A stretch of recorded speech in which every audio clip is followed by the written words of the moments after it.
19 septembre 1944. L'aube se leva dans un froid mordant sur la campagne française non loin d'Aracure. Une brume épaisse rampait entre les arbres, si dense qu'on avait l'impression de pouvoir la mâcher. Au loin montait un grondement sourd, des moteurs allemands, des moteurs de chars, un son que chaque tankiste américain avait appris à redouter. Dans le poste de commandement du combat commande A de la 4e division blindée, le colonel Bruce Clark se tenait penché sur une table couverte de cartes. Son officier du renseignement venait de lui transmettre une information qui lui glaça le sang. La 5e armée blindée allemande avançait droit sur eux, 262 chars, des Panthers, des Mark V, tous lancés vers sa position. Clark, lui, ne disposait pas de 90 Sherman. Le calcul était vite fait. L'issue semblait écrite d'avance. Et pourtant, ce qui allait se produire au cours des 11 jours suivants bouleverserait tout ce que l'armée américaine croyait savoir sur la guerre blindée. Cela contraindrait aussi le commandant suprême des forces alliées, Dwight Eisenhower, à affronter une réalité que ses propres experts de l'armement avaient dissimulée depuis des mois. Le Sherman, cheval de bataille de l'arme blindée américaine, était inférieur en puissance de feu, en protection, et selon toutes les fiches techniques, dépassé. Malgré cela, dans les champs et les forêts de Lorraine, les tankistes de Patton allèrent démontrer qu'une guerre ne se gagne pas uniquement sur le papier des spécifications. L'histoire, en réalité, ne commence pas à Aracure, mais 6 semaines plus tôt, au cœur du bocage normand, en juillet 1944. La percée alliée hors des plages venait enfin de s'amorcer. L'opération Cobra avait brisé le dispositif défensif allemand et les blindés américains se déversaient par la brèche. Pour la première fois depuis le jour J, les chefs de chars découvrirent un horizon dégagé. C'était exactement ce pourquoi ils s'étaient entraînés. C'était la mission même du Sherman. Exploiter, poursuivre, avancer. Mais quelque chose clochait. Dans les chemins étroits bordés de haies, les équipages américains tombaient les uns après les autres. Pas sous les obus d'artillerie, pas sous le feu de l'infanterie. Mais face à d'autres chars, des chars allemands capables de détruire un Sherman à près de 2 km, alors que le canon de 75 mm américain voyait ses obus ricocher sur le blindage ennemi à 600 mètres. Des noms commencèrent à hanter les esprits. Tiger, Panther, Königstiger. Cet été-là, le major Maurice Rose, appelé à prendre bientôt le commandement de la 3e division blindée, adressa un rapport à Eisenhower. Le ton en était neutre, presque chirurgical. Le contenu, lui, était alarmant. Rose y relatait avoir observé de ses propres yeux des obus américains de 75 et 76 mètres rebondir sur le blindage frontal des Panthers à courte distance, tandis que le long canon allemand de 75 mm perforait sans peine la plaque frontale d'un Sherman bien au-delà de la portée visuelle. Rose était un officier rigoureux, il pesait chaque mot. Pourtant le message était limpide. On envoyait les tankistes américains au combat armés d'un couteau à beurre contre une lame d'acier. Eisenhower lut le rapport dans son quartier général près de Londres. Il le parcourut une première fois, puis une seconde. Ensuite, il décrocha le téléphone et appela son chef de l'armement. L'échange fut bref, mais glacial. On m'avait assuré que le canon de 70 mm ferait face à tout ce que les Allemands possédaient, lança Eisenhower d'une voix calme, derrière laquelle perçait une colère contenue. Et j'apprends maintenant qu'il ne met hors de combat pratiquement rien. L'explication suivie, les essais avaient conclu que le canon était suffisant. Le vrai problème venait de la méthode. On avait testé les armes américaines contre des plaques de blindage américaines, ajustées pour imiter les dimensions allemandes. Jamais contre un véritable Panther. On n'en avait pas vu la nécessité. En Afrique du Nord, les chars allemands étaient rares, en Sicile aussi. Même en Italie, le relief montagneux limitait les affrontements de char à char. Mais la France n'était pas l'Italie. La France était un pays de chars, de vastes plaines, de longues lignes de tir. Et cette fois, les Allemands ne battaient plus en retraite. Ils défendaient leur position, choisissaient le terrain, fixaient les distances. Et à longue portée, le Panther régnait en maître.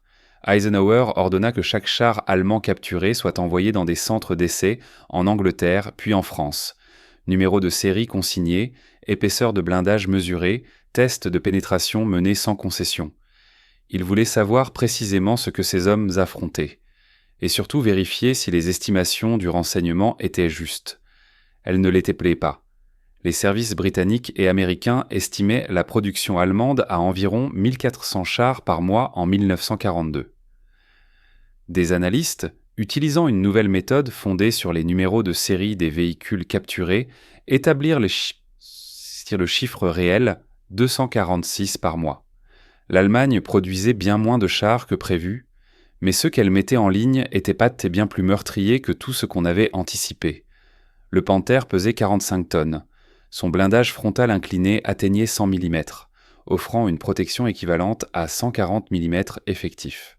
Son canon de 60 mm pouvait percer le blindage frontal d'un Sherman à 2 km. Le Sherman, lui, n'en pesait que 30. Son blindage frontal, faiblement incliné, atteignait à peine 81 mm. Son canon M3 de 75 mm était incapable de percer l'avant d'un Panther, même à bout portant. Sur le papier, le Sherman était condamné avant même le premier tir. Mais la guerre ne se livre pas sur le papier. Elle se livre par des hommes. Et en septembre 1944, les soldats de la 3e armée de Patton allaient infliger à la Wehrmacht une leçon de guerre interarmes dont l'écho résonnerait dans les académies militaires pendant les 80 années suivantes. Le général George S. Patton Jr. était bien des choses à la fois, un passionné d'histoire militaire, un adepte convaincu de la vitesse et de l'audace, un officier des chars depuis 1918. Et contrairement à une idée largement répandue, il n'ignorait nullement les faiblesses du Sherman. Il savait que ses blindés étaient dominés en puissance de feu. Il savait aussi qu'ils étaient moins bien protégés. Mais Patton comprenait une vérité qui échappait à beaucoup de ses critiques, hier comme aujourd'hui. Les chars ne combattent pas des chars. Ce sont les armées qui s'affrontent. Au début de septembre, la 3e armée de Patton avait traversé la France à une vitesse inédite dans l'histoire militaire américaine. Près de 500 km en 15 jours, libérant des villes plus vite que les cartographes ne pouvaient mettre leurs cartes à jour. Les forces allemandes vacillaient, désorganisées, puis le carburant vint à manquer. Eisenhower, en tant que commandant suprême des forces alliées, dut trancher. Le groupe d'armées de Normand de Montgomery avait besoin de carburant pour l'opération Market Garden, cette vaste manœuvre aéroportée destinée à franchir le Rhin. Le Red Ball Express ne pouvait pas tout alimenter à la fois. L'élan de Patton se brisa à l'est de Nancy, à quelques kilomètres seulement de la frontière allemande. Ce répit offrit aux Allemands ce dont ils avaient cruellement besoin, du temps. Du temps pour se regrouper, faire monter des renforts et préparer une contre-offensive. La 5e armée blindée allemande, placée sous le commandement du général Hasso von Manteuffel, l'un des chefs de chars les plus compétents du Reich, reçut une mission sans ambiguïté. Anéantir la tête de pont américaine sur la Moselle, reprendre Nancy et repousser les forces de Patton. Hitler en personne valida l'opération. 2 brigades blindées, appuyées par la vétérane 11e division Panzer, plus de 250 chars, dont de nombreux Panthers sortis d'usine, furent engagés. En face, le combat de commande A de la 4e division blindée américaine alignait à peine 90 chars, pour la plupart des Sherman armés de canons de 60 mm. L'attaque allemande débuta à l'aube du 18 septembre 1944. La 111e brigade Panzer, équipée de Panthers flambant neufs, fonça en direction de Lunéville. Le plan était classique, presque scolaire. Contourner la ville si nécessaire, pousser vers le nord jusqu'à Haraucourt, couper le saillant américain et détruire la 4e division blindée. Ce que les Allemands ignoraient, c'est que beaucoup de leurs équipages de Panthers n'avaient reçu que 2 semaines d'instruction. Nombre d'entre eux savaient à peine lire une carte. Leurs officiers manquèrent d'expérience dans la conduite d'opérations blindées d'envergure. Quant aux Panthers eux-mêmes, derrière leur réputation terrifiante, ils souffraient de défauts mécaniques chroniques. Le moteur Maybach HL230 peinait à mouvoir une masse aussi lourde. Les transmissions finales cédaient fréquemment. Après 100 km de marche sur route, la disponibilité opérationnelle s'effondrait. À l'inverse, les hommes de la 4e division blindée combattaient sans interruption depuis la Normandie. Ils avaient appris sur le terrain, s'étaient adaptés, avaient survécu. Ils savaient parfaitement qu'un Sherman ne pouvait pas vaincre un Panther de face. Alors ils refusèrent de jouer selon les règles de l'adversaire. Le 19 septembre, peu après 7 heures du matin, l'assaut principal allemand frappa Haraucourt. Un épais brouillard masquait l'approche. Incapables de se repérer correctement, les chefs de chars allemands avancèrent en colonne désordonnée le long de la route principale. Ils s'attendaient à quelques postes avancés, à une résistance symbolique. À la place, ils se heurtèrent au combat comment A, solidement retranché sur les hauteurs. Les Américains disposaient d'atouts que les Allemands n'avaient pas anticipés, des radios fiables permettant à chaque Sherman de communiquer avec tous les autres et avec l'artillerie en arrière. Un entraînement poussé qui avait habitué les équipages à concentrer leurs tirs sur une seule cible en quelques secondes et un renseignement précis. Les reconnaissances avaient fourni à Clark la localisation exacte des zones de rassemblement ennemies et une excellente connaissance du terrain.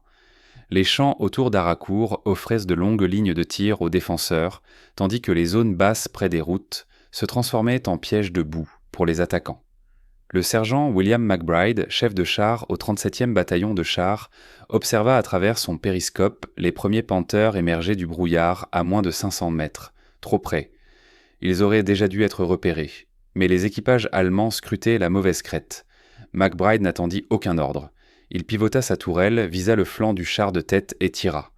Le canon de 75 mm du Sherman ne pouvait rien contre l'avant d'un Panther, mais son blindage latéral, vertical et épais de 40 mm seulement était vulnérable. À cette distance, c'était presque une formalité. L'obus transperça le flanc, déclencha l'explosion des munitions, et le Panther disparut dans une gerbe de flammes. Avant que le second char allemand n'ait le temps de réagir, le chargeur avait déjà engagé un nouvel obus. 6 secondes. McBride tira de nouveau. Un autre coup sur le flanc. Une autre destruction. Les Panthers restants tentèrent de se déployer, mais ils étaient notés coincés sur une route étroite, bordée d'un fossé d'un côté et d'une haie de l'autre. Impossible de manœuvrer. Des Shermans surgirent tard sur leur flanc. L'artillerie entra en action. En un quart d'heure, 9 Panthers brûlaient sur le terrain. Les survivants battirent en retraite. Ce n'était pas ainsi que le combat de chars était censé se dérouler. Les Allemands disposaient de blindés supérieurs. En théorie, ils auraient dû l'emporter. Mais ils avaient attaqué une défense parfaitement coordonnée, perdu l'initiative et en avaient payé le prix. Ce schéma se répéta durant les 11 jours suivants. Les Allemands lançaient des assauts avec des chars techniquement supérieurs. Les Américains répondaient par de meilleures tactiques. Coopération interarmes, soutien de l'infanterie, artillerie coordonnée, appui aérien dès que la météo le permettait. À chaque fois, l'issue était la même. Les Sherman l'emportaient. Au terme de la bataille d'Haraucourt, les forces allemandes avaient perdu 86 chars détruits et 114 endommagés ou immobilisés par des pannes. Sur les 262 chars engagés par la 5e armée blindée, seuls 62 restaient opérationnels à la fin du mois. La 4e division blindée américaine perdit 41 chars en septembre, dont 25 au sein du seul combat de commande A qui avait encaissé l'essentiel de la contre-offensive allemande. Le rapport de pertes parlait de lui-même. Environ 3 chars allemands détruits pour un Sherman perdu, et ce face à un adversaire dont les blindés étaient, sur le papier, largement supérieurs. Les comptes rendus d'Haraucourt parvinrent au quartier général d'Eisenhower en quelques jours à peine. Il les lut avec une attention soutenue. Il confirmait ce qu'il pressentait déjà. L'infériorité technique du Sherman pouvait être compensée par de meilleures tactiques, un entraînement supérieur et un commandement efficace. Mais cette réussite avait un prix. Chaque char américain détruit signifiait 4 ou 5 hommes tués ou blessés. Chaque duel remporté avec un rapport de 5 contre 1 impliquait des pertes qui auraient été inconcevables face aux générations précédentes de blindés allemands. Eisenhower convoqua alors une réunion avec ses principaux commandants. Patton était présent, tout comme Omar Bradley et le maréchal britannique Bernard Montgomery. La question était simple. Fallait-il accélérer la production du nouveau char lourd M26 Pershing, armé d'un canon de 90 mm capable de percer n'importe quel blindage allemand, ou bien poursuivre la fabrication massive du Sherman en acceptant ses limites tactiques en échange d'un écrasant avantage numérique? Patton prit la parole le premier. Sa position était sans ambiguïté. Le Sherman était suffisant, pas idéal, pas parfait, mais suffisant. Selon lui, les chars n'étaient pas destinés à combattre d'autres chars. Leur rôle était d'exploiter les percées, de frapper les lignes de ravitaillement, de désorganiser le commandement ennemi. Les chasseurs de chars s'occuperaient des blindés adverses. L'artillerie les neutraliserait. L'aviation les détruirait. Le véritable atout du Sherman ne résidait ni dans son canon ni dans son blindage, mais dans sa fiabilité, sa rapidité et sa disponibilité. Patton appuyait son raisonnement sur des faits. En septembre 1944, la Troisième Armée avait progressé malgré les pénuries de carburant, malgré une résistance allemande acharnée, malgré une ligne logistique longue de plus de 600 km. Les Sherman continuèrent d'avancer. Ils pouvaient être réparés sur place en récupérant des pièces sur d'autres Sherman endommagés. Ils passèrent sur les ponts sans les faire s'effondrer. Ils pouvaient être confiés à des équipages formés en quelques semaines seulement. Le Pershing, aussi puissant fût-il, souffrait encore de problèmes mécaniques. Plus lourd, plus gourmand en carburant, il exigeait des infrastructures plus solides. Sa production montait lentement en cadence. Changer de cap à ce moment-là aurait entraîné des mois de pénurie en chars, autant de temps offert à l'armée allemande pour se reconstituer. Montgomery n'était pas de cet avis. Les équipages britanniques affrontaient Tigers et Panthers depuis l'Afrique du Nord. Ils avaient mis au point le Firefly, une version du Sherman armée du puissant canon britannique de 17 livres, spécialement conçu pour contrer les blindés lourds allemands. Le concept fonctionnait, mais les Firefly étaient toujours trop peu nombreux.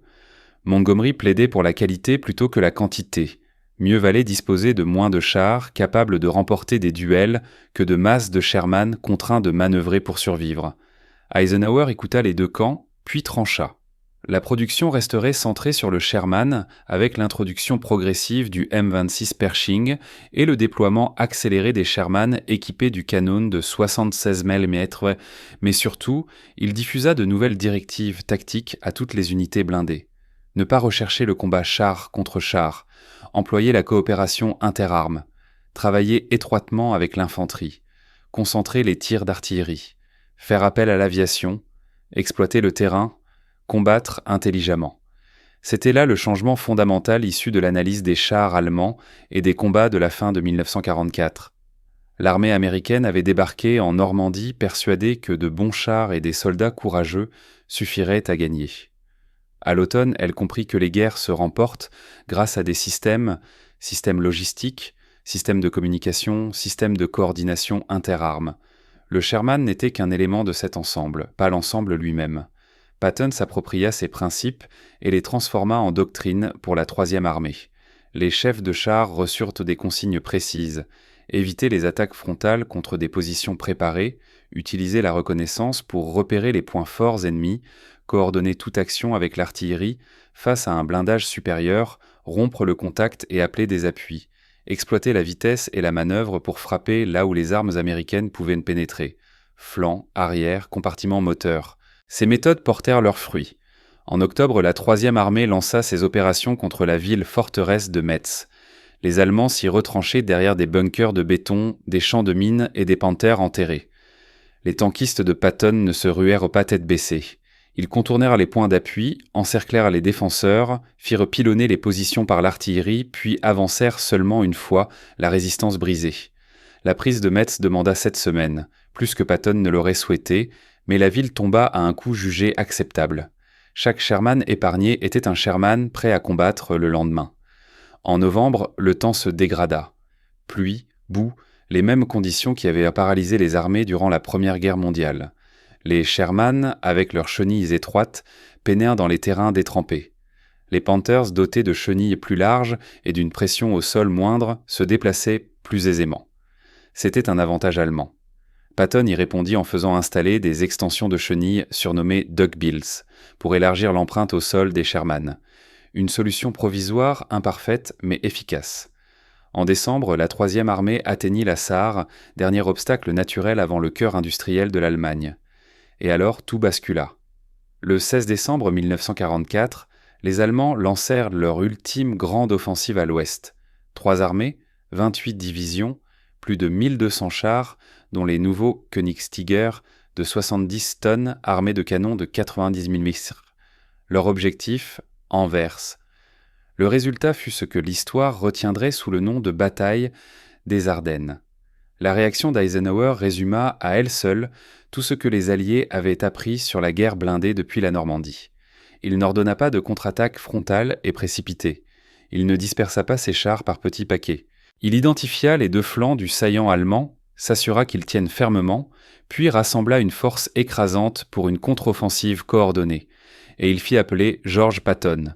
La rencontre eut lieu à Verdun le 19 décembre. Eisenhower posa une question directe. En combien de temps la troisième armée pouvait-elle rompre le combat, pivoter de 90 degrés vers le nord et frapper le flanc de l'offensive allemande? La réponse de Patton entra dans la légende. 48 heures. 3 divisions en mouvement en 48 heures. Eisenhower crut d'abord à une boutade. Ce n'en était pas une. Patton avait anticipé la crise. Son état-major avait préparé des plans de repli et de redéploiement. Les services logistiques avaient constitué des stocks avancés de carburant et de munitions. Les unités blindées pistées et prêtes. Le 22 décembre, la 80e division blindée, la même qui s'était battue à Haracourt, entama sa marche vers le nord en direction de Bastogne. 160 km en plein hiver sur des routes verglacées. La division couvrit la distance en 3 jours. Le 26 décembre, ses éléments de tête perçaient les lignes allemandes et rejoignant les parachutistes encerclés de la 101e division aéroportée. C'était la vision d'Eisenhower de la guerre blindée rendue tangible. Non pas des duels de chars dans des champs ouverts, mais des blindés employés comme une réserve mobile capable de se redéployer rapidement grâce à une logistique maîtrisée, coordonnée avec l'infanterie et l'artillerie soutenue par l'aviation lorsque le temps le permettait. Le Sherman convenait parfaitement à ce rôle. Rapide, fiable, produit en quantité suffisante pour permettre au commandant d'absorber les pertes sans interrompre l'offensive. La contre-offensive dans les Ardennes mit en lumière toutes les adaptations tactiques forgées depuis la Normandie. Les chefs de chars américains ne cherchaient plus à affronter les blindés lourds allemands de front. Ils exploitèrent le terrain pour réduire les distances avant l'engagement. Ils coordonnaient leurs actions avec les chasseurs de chars armés de canons plus puissants conçus pour la lutte anti-chars. Ils faisaient pilonner les positions ennemies par l'artillerie avant d'avancer. L'infanterie sécurisait les axes et protégeait les flancs. Ils combattaient en équipe. Et malgré la supériorité technique et le prestige des chars allemands, ces derniers ne purent rivaliser avec le rythme opérationnel américain. La 5e armée blindée allemande progressa d'une 50aine de kilomètres durant les 3 premiers jours de l'offensive, puis s'enlisa. Manque de carburant, embouteillage sur des routes étroites, résistance américaine au carrefour clé, et lorsque le ciel se dégagea, le 23 décembre, les avions alliés envahirent l'espace aérien.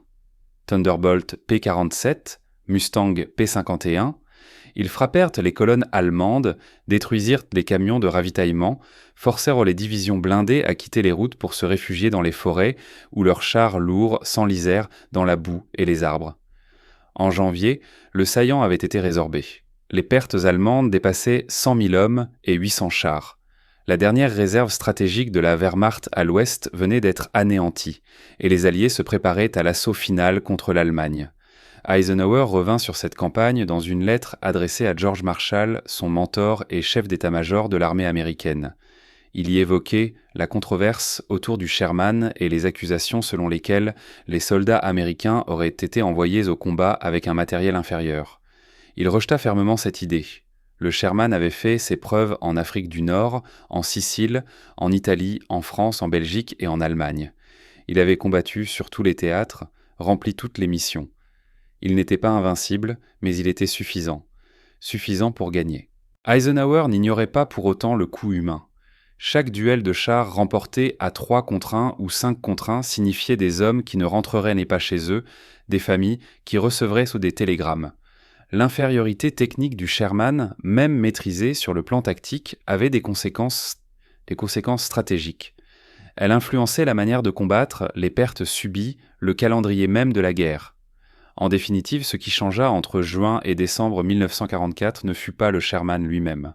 Les versions améliorées armées du canon de 76 mm arrivèrent en trop petit nombre pour bouleverser la situation. Le M26 Pershing n'atteignit le front que dans les toutes dernières semaines du conflit. Ce qui changea, ce fut la doctrine, la compréhension. L'armée américaine entra en France convaincue que la supériorité technologique garantissait la victoire. Elle apprit, au prix de combats acharnés et grâce à l'étude minutieuse des chars allemands capturés, que la victoire revenait à ceux capables d'intégrer toutes leurs capacités dans un système cohérent. La 3e armée de Patton devint l'incarnation de cette approche. Ces unités blindées ne recherchaient pas des combats équitables, elles cherchaient des engagements favorables. Elles utilisaient la vitesse pour imposer le rythme, la coopération interarmes pour démultiplier leur efficacité et une logistique supérieure pour maintenir l'élan. Elles combattaient intelligemment, pas brutalement. Et elle gagnait. Les rapports d'Haraucourt, de Metz, des Ardennes racontaient tous la même histoire. Lorsque les unités blindées américaines appliquaient la doctrine, coopéraient avec les armes d'appui et exploitaient le terrain avec discernement, elles battaient les blindés allemands, même en infériorité numérique et technique. Les ratios de destruction le prouvaient, les chiffres des pertes le confirmaient. L'avance alliée de la Seine jusqu'au Rhin en apportait la démonstration éclatante. Eisenhower le comprenait mieux que beaucoup. Son parcours incluait des années passées à travailler sur les blindés dans les années 1920, à l'époque où l'armée américaine élaborait sa doctrine mécanisée. Il avait étudié les campagnes allemandes en Pologne et en France. Il en connaissait la théorie. La bataille des Ardennes lui en offrit la démonstration concrète. Les flancs du saillant allemand tinrent parce que les unités américaines, blindées comprises, appliquèrent une doctrine qu'Eisenhower avait apprise des décennies plus tôt à Leavenworth. Tenir les épaules, attendre l'arrivée des réserves, concentrer la puissance, puis contre-attaquer avec décision. Et lorsque cette contre-offensive fut lancée, elle le fut en tête de colonne de Sherman, les mêmes chars que certains jugeaient insuffisants, les mêmes que leurs équipages avaient appris à respecter, sans jamais leur faire une confiance aveugle. Les Sherman entrèrent dans Bastogne, percèrent les Ardennes, franchirent le Rhin et s'enfoncèrent en Allemagne. Non parce qu'ils étaient les meilleurs chars de la guerre, mais parce qu'ils étaient suffisants, disponibles en grand nombre et employés par une armée qui avait appris à se battre. La poussée finale de Patton en Allemagne, au printemps 1945, marqua l'aboutissement de cette évolution tactique. Le 22 mars, la 3e armée franchit le Rhin en s'emparant du pont d'Oppenheim avant que les sapeurs allemands ne puissent le faire sauter. Les colonnes blindées se déployèrent à travers l'Allemagne du Sud, contournant les poches de résistance, coupant les lignes de communication, encerclant des armées entières. C'était le Blitzkrieg inversé, les Américains appliquant les concepts tactiques allemands contre leurs propres inventeurs. Exploitation, encerclement, choc. Cette fois, les Allemands combattaient dos à leurs frontières. Ils ne pouvaient plus se replier en profondeur. Chaque kilomètre perdu était du territoire allemand. Et les Américains continuaient d'avancer. Le bilan des opérations de la 3e armée pendant la Seconde Guerre mondiale donne le vertige. 6 pays libérés ou occupés, plus de 200 000 km² conquis, plus d'1 million de soldats allemands tués, blessés ou faits prisonniers. Et au cœur de tout cela, un char, le Sherman. Le char qui, en théorie, n'aurait jamais dû suffire. Le char qui gagna malgré tout. Après la guerre, les analystes se penchèrent sur la question qui hantait les tankistes américains depuis la Normandie. Un Sherman pouvait-il rivaliser avec un Panther ? La réponse tirée de milliers d'engagements étudiés surprit bien des observateurs. Dans les duels char contre char, lorsqu'ils étaient correctement employés, les Sherman obtenaient des ratios de destruction de 3 contre 1 face aux Panthers. Non parce que le Sherman était supérieur, mais parce que ses équipages combattaient de mieux. Ils bénéficiaient d'un entraînement plus long, des mois d'instruction avant le déploiement, contre quelques semaines seulement pour les équipages allemands, surtout en fin de guerre. Ils disposaient d'une logistique plus efficace, un Sherman endommagé était récupéré et réparé. Un Panther en panne était souvent abandonné, faute de pièces ou de carburant. Ils jouissaient d'une meilleure coordination. Un peloton américain pouvait concentrer son feu sur une cible en quelques secondes, tandis que les unités allemandes, privées de radios et de cadres expérimentés, combattèrent souvent de manière isolée. Ils avaient aussi un meilleur renseignement. La reconnaissance américaine fournissait des informations précises, quand celle de l'ennemi, affaibli et harcelé par l'aviation alliée, ne le pouvait plus. Mais surtout, les tankistes américains avaient intégré la leçon martelée par Patton et Eisenhower, ne jamais se battre à armes égales, exploiter tous les avantages. Le terrain, l'appui aérien, l'artillerie, l'infanterie, le nombre. Combattre intelligemment, gagner, rentrer chez soi. Le Sherman ne fut pas l'arme miracle que certains propagandistes exaltèrent durant la guerre. Il ne fut pas non plus le cercueil roulant que ses détracteurs décrivirent parfois. Il était un outil. Et comme tout outil, son efficacité dépendait de la manière dont on s'en servait. Entre les mains d'équipages mal entraînés, lancés frontalement contre des positions préparées, il était vulnérable. Entre celles de vétérans, intégrés à une manœuvre interarmes et guidés par une doctrine solide, il devenait redoutable. Telle fut la leçon qu'Eisenhower et Patton tirèrent de l'étude des chars allemands capturés et de l'analyse des combats de 1944. La technologie compte, L'entraînement compte, la logistique compte, mais la doctrine compte plus que tout. Un char inférieur bien employé battra toujours un char supérieur mal utilisé. Et c'est cette vérité, plus encore que n'importe quelle fiche technique, qui décida de l'issue de la guerre. Sa troisième armée devint un véritable laboratoire. On y testait de nouvelles tactiques, de nouvelles méthodes, de nouvelles façons de pratiquer la guerre interarmes. Toutes ces innovations ne furent pas couronnées de succès. Certaines se révélèrent brillantes, d'autres dangereusement audacieuses. Mais elles avaient toutes un point commun, une volonté constante d'expérimenter, de prendre des risques, d'essayer autre chose lorsque les méthodes traditionnelles montraient leurs limites. Cette capacité d'adaptation, bien plus que n'importe quelle fiche technique ou chiffre de production, pesa lourdement dans l'issue de la guerre en Europe. Les chars allemands capturés qu'Eisenhower fit analyser en 1944 révélèrent bien plus que l'épaisseur de leur blindage ou la puissance de leurs canons. Ils mirent en lumière une philosophie de guerre différente. La doctrine allemande misait sur la qualité, des armes individuelles supérieures, des spécialistes hautement qualifiés, des unités d'élite. L'idée de départ était simple. Un petit nombre de chars excellents, servis par des équipages très entraînés, pouvait vaincre une masse de véhicules inférieurs. Pendant un temps, cette hypothèse se vérifia, mais elle reposait sur une base fragile. La qualité exige du temps. La formation exige du temps. La production de systèmes complexes exige du temps. Et en 1944, l'Allemagne n'en avait plus. La doctrine américaine, affinée par l'expérience de l'année 1944, suivit une voie différente. Elle privilégia la quantité et l'intégration des systèmes, des chars suffisants, produits en volumes écrasants, des équipages formés à un niveau élevé mais atteignable, une logistique capable de soutenir des opérations continues, une coordination interarmes qui démultipliait l'efficacité de chaque pièce du dispositif. Le résultat fut une armée capable d'absorber les pertes, de tirer des leçons de ses erreurs et de poursuivre l'offensive sans relâche. Une armée qui mesurait le succès non pas au nombre de chars détruits, mais au territoire conquis, aux forces ennemies encerclées, aux objectifs stratégiques atteints. Les chiffres parlent d'eux-mêmes. L'Allemagne produisit environ 6000 Panthers durant toute la guerre. Les États-Unis fabriquèrent 50 000 Sherman. La production allemande culmina en 1944, avant de s'effondrer sous les bombardements alliés et la rupture des lignes d'approvisionnement. La production américaine, elle, augmenta chaque année, freinée seulement par les capacités de transport maritime et la nécessité de fabriquer d'autres équipements. À la fin du conflit, les parcs de chars américains en Europe comptaient des milliers de Sherman en attente d'équipage. Les parcs allemands, eux, étaient vides. Cet écart reflétait des réalités stratégiques profondément différentes. L'Allemagne menait une guerre défensive sur plusieurs fronts, tentant de conserver des territoires face à des adversaires qui la surpassaient en nombre et en capacité industrielle. La qualité était son seul choix. Les États-Unis, au contraire, livraient une guerre offensive, projetant leur puissance à travers les océans vers des théâtres situés à des milliers de kilomètres de leur territoire. La quantité et la fiabilité étaient essentielles. Le Sherman répondait parfaitement à ces exigences. Il pouvait être expédié à travers l'Atlantique, débarqué dans un port, conduit jusqu'au front et utilisé efficacement par des équipages qui, 6 mois plus tôt, étaient encore des civils. Le Panther, lui, ne pouvait rien de tout cela. Mais reconnaître l'adéquation stratégique du Sherman ne diminue en rien le courage des hommes qui le servaient. Ils savaient qu'ils étaient désavantagés.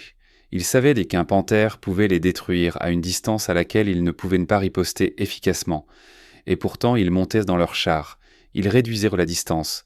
Ils débordaient l'ennemi. Ils se battaient. Et surtout, ils apprenaient. Le sergent McBride, qui détruisit 2 Panthers à Haraucourt durant les 15 premières minutes du combat, survécut à la guerre. Il rentra chez lui. Des décennies plus tard, des historiens l'interrogèrent sur ses souvenirs. Il évoqua la peur, la tension, cet instant fugace où il vit les Panthers surgir du brouillard et comprit que son équipage disposait peut-être de 30 secondes avant que les tireurs allemands ne les repèrent. Mais il se souvenait aussi de l'entraînement, des innombrables heures passées à charger, viser, tirer, manœuvrer, coordonner, jusqu'à ce que, le moment venu, lorsque sa vie dépendait de chaque geste, la mémoire musculaire prenne le relais. Il visa, il tira, il survécut. C'était là le véritable accomplissement de Patton à l'automne 1944. Pas seulement son génie tactique, bien réel, ni même son commandement agressif. Son succès fut d'avoir créé une organisation apprenante. Entre août et décembre 1944, la troisième armée livra 26 engagements majeurs. Après chacun d'eux, l'état-major de Patton rédigeait des rapports détaillés, ce qui avait fonctionné, ce qui avait échoué, ce qui devait changer. Ces analyses étaient allées transmises aux commandants de division qui ajustaient leur tactique, aux responsables logistiques qui modifiaient les procédures et aux centres d'instruction aux États-Unis où les nouvelles recrues apprenaient à partir de l'expérience de ceux qui combattaient déjà. Ce cycle continu d'action, d'analyse et d'adaptation se poursuivit jusqu'à la fin de la guerre. Il donna aux forces américaines un avantage que la supériorité technique allemande ne pouvait compenser, la capacité d'apprendre plus vite que l'ennemi ne pouvait s'adapter. Eisenhower en prit pleinement conscience dans son rapport final sur les opérations en Europe. Il y soulignait que la victoire n'avait été obtenue ni grâce à une arme unique, ni à une tactique isolée, mais par un système intégré de capacités se renforçant mutuellement. La supériorité aérienne permettait aux forces terrestres de manœuvrer sans craindre l'attaque venue du ciel. La domination navale garantissait un ravitaillement ininterrompu à travers l'Atlantique. La puissance industrielle assurait le remplacement du matériel plus vite qu'il n'était détruit. Les programmes de formation produisaient des soldats compétents en nombre suffisant pour soutenir l'effort offensif malgré les pertes. Et au niveau tactique, la doctrine interarmes permettait même à des unités sous-équipées de vaincre des ennemis techniquement supérieurs grâce à la coordination et au travail d'équipe. Le char Sherman n'était qu'un élément de ce système. Pas le plus impressionnant, pas le plus redouté, mais un élément essentiel. Peut-être n'était-il pas le meilleur élément du dispositif, et certainement pas le plus redouté par l'ennemi. Mais il était suffisant. Et à la guerre, être suffisant est souvent tout ce qu'il faut. Le char parfait, produit en trop petit nombre ou trop fragile pour être engagé efficacement, ne gagne rien. Le char simplement adéquat, fabriqué par milliers, servi par des soldats entraînés, soutenu par une logistique solide et une doctrine cohérente, gagne des guerres. Ce principe dépasse largement le cadre des blindés et même celui de la Seconde Guerre mondiale. Il touche à une vérité fondamentale de l'efficacité militaire, toujours valable aujourd'hui.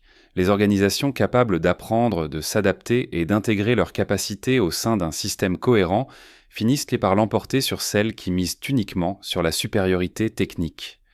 La victoire n'appartient pas au meilleur matériel, mais au matériel le mieux employé. Patton le comprenait instinctivement. Eisenhower, lui, l'analysait avec méthode.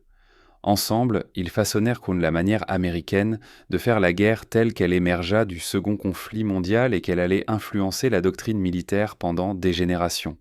Coopération interarmes, logistique écrasante, souplesse tactique, adaptation permanente. Ces concepts, affinés dans les plaines françaises et les forêts belges, devinrent le socle de la pratique militaire moderne. Et tout commença par une question simple, presque brutale. Pourquoi nos chars perdent-ils face aux leurs ? La réponse entraîna une chaîne de transformation, des blindés allemands capturés et acheminés vers des centres d'essai, des numéros de série consignés et analysés, des plaques de blindage mesurées, des tests de pénétration menés, des évaluations du renseignement corrigées, des directives tactiques réécrites, des programmes d'instruction révisés, des soldats formés à de nouvelles méthodes. Les combats changèrent. Progressivement, patiemment, la victoire se dessina. L'héritage de ce processus perdure. Aujourd'hui encore, toutes les armées modernes étudient les campagnes de 1944, non pour les équipements employés, mais pour les méthodes mises en œuvre. Comment les Alliés ont-ils identifié les problèmes si rapidement ? Comment ont-ils appliqué des solutions à l'échelle de plusieurs armées opérant sur des fronts différents ? Comment ont-ils maintenu un rythme offensif soutenu tout en adaptant leurs tactiques en permanence ? Ce sont des questions de culture organisationnelle, d'apprentissage institutionnel et de leadership.